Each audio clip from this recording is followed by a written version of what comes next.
All right, guys, I'm excited to open my new toy here today. I've got my new Canon 70-200 f4 zoom in the mail from Amazon, and I'm going to pull it out of the box and we will check it out. So let's take a look. I'm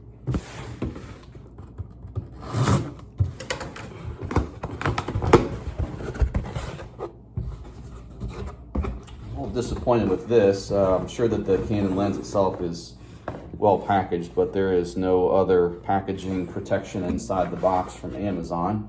Hopefully that has no impact on anything. And there's the box of our new beautiful 70-200 f4L IS2 USM. I've wanted a lens like this for a long time and finally sprung for one a couple days ago. So excited to get it out there in the field and check it out.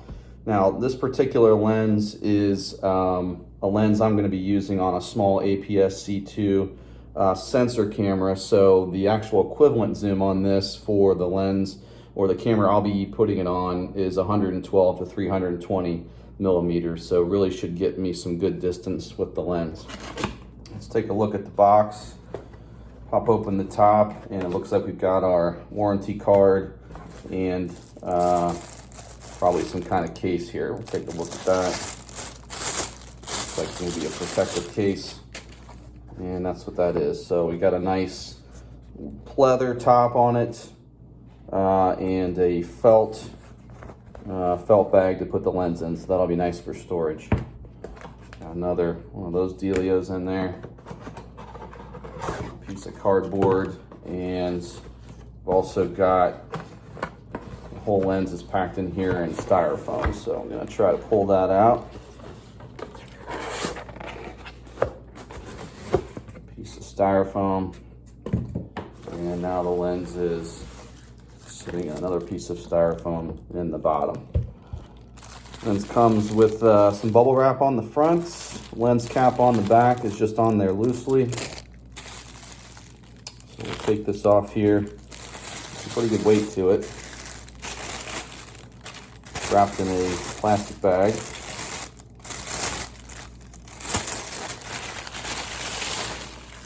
And there is our beautiful new lens. So that's what it looks like coming out of the box. I'll take a look at some of these buttons and features for you here in a moment. So the story on this lens is that this is the Mark II or Generation 2 version of this lens, which has been around for some years with Canon. Many people consider it to be one of the favorite lenses they carry. If you check out some of the other videos on YouTube, you'll find a lot of photographers say, this is the lens I have on my camera all the time, and I kind of default to it. It's known for really good optics, but there were some improvements that needed to be made. So a few things that have changed with this on the Mark II, now that the Mark II has been upgraded.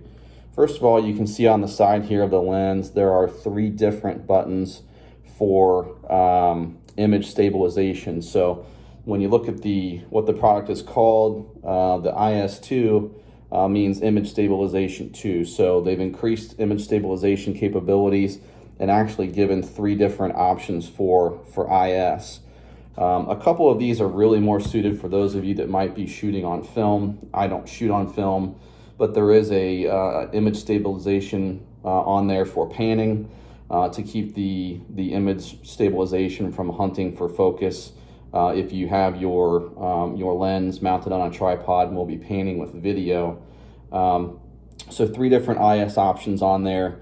I did not own the prior version of this lens before, but I understand that another change which is significant is that the USM, the ultrasonic motor for autofocus in this lens, is significantly quieter than the previous version, which again, if you're shooting film, is important.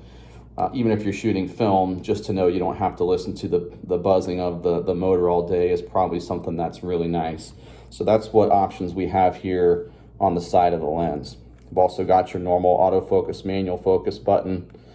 Another feature here that's really nice is you can change the autofocus 2 different ways.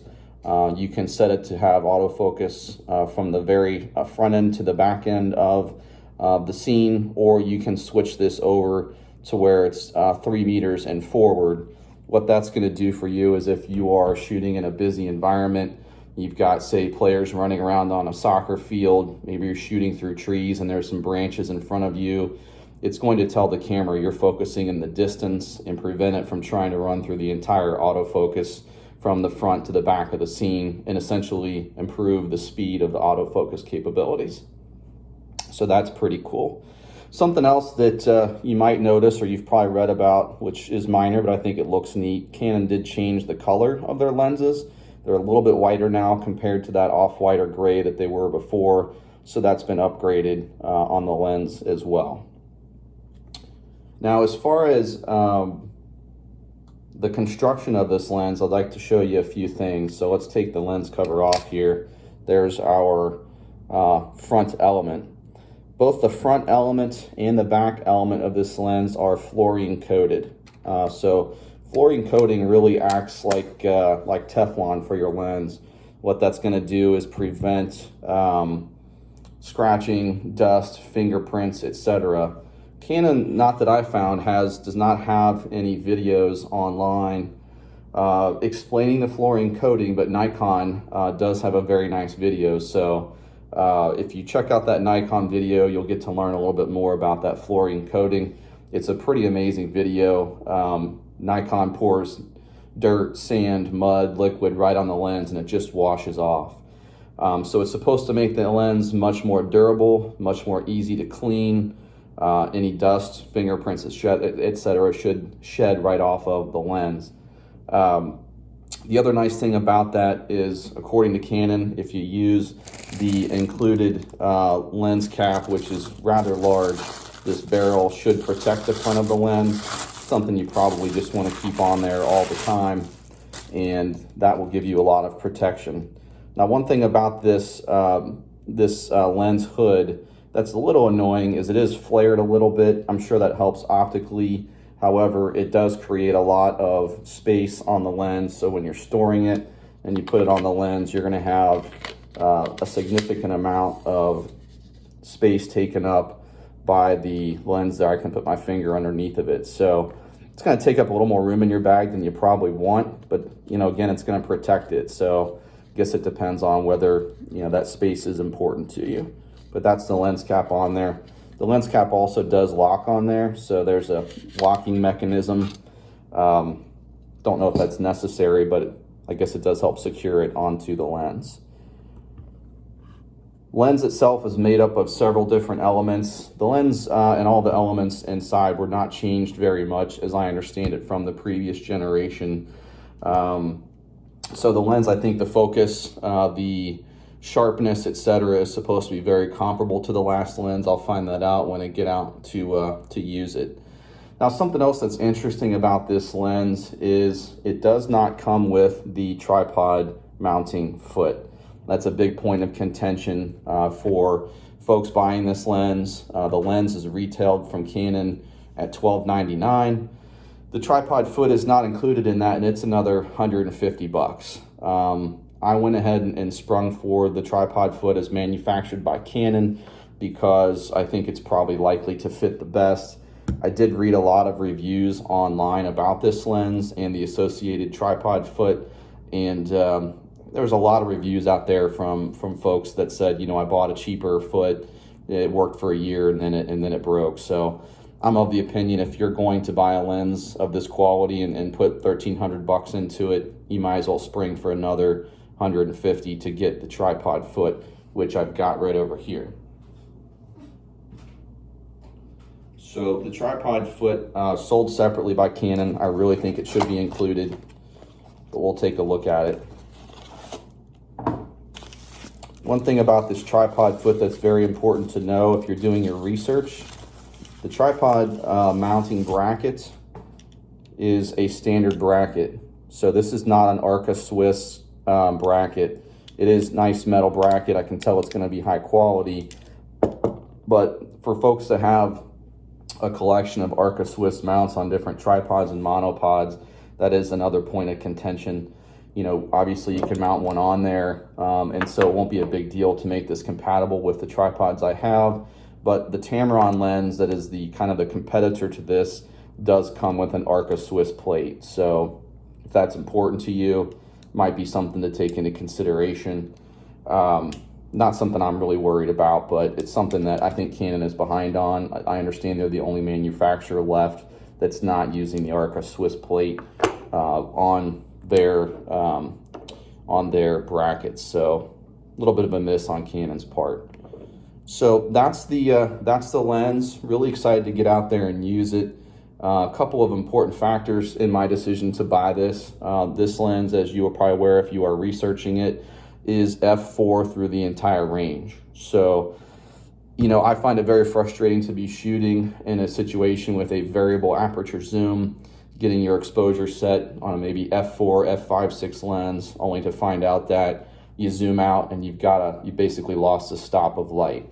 So having f4 through the entire range is really slick with this lens and makes it much more usable. You know, once you have your exposure set, you don't need to make any modifications while you're out shooting.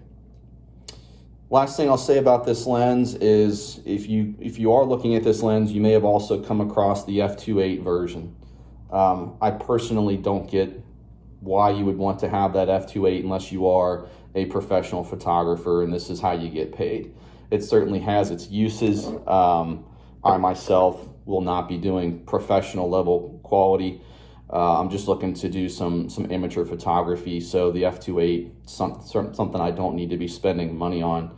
The f2.8 is substantially more expensive. It is a lot heavier, takes up a lot more room in your bag. So, you know, with the modern cameras doing what they're doing today as far as sensitivity, having one more stop of light, you know, I think you can certainly make the argument in high-speed sports shot in a very dark environment where that would be valuable. Maybe you're shooting concerts for a living, certainly would be valuable there. But for the average person, just bump up your ISO 1 or 2 stops and you've got a lens that's a lot more compact, much cheaper, and allows you to do things like maybe invest in an Arca Swiss plate for your tripod foot that wasn't included. So that's, you know, a lot of the commentary out there on the 2.8 versus the 4. If you're a pro, definitely spring for it. If you're just an amateur like I am, looking to take some quality shots, the f4 should do just fine. So that's the wrap here, guys. Really excited to get this on my camera body, get out there and shoot with it and check it out. So hope you enjoyed the video and that you learned a couple things today. Thanks.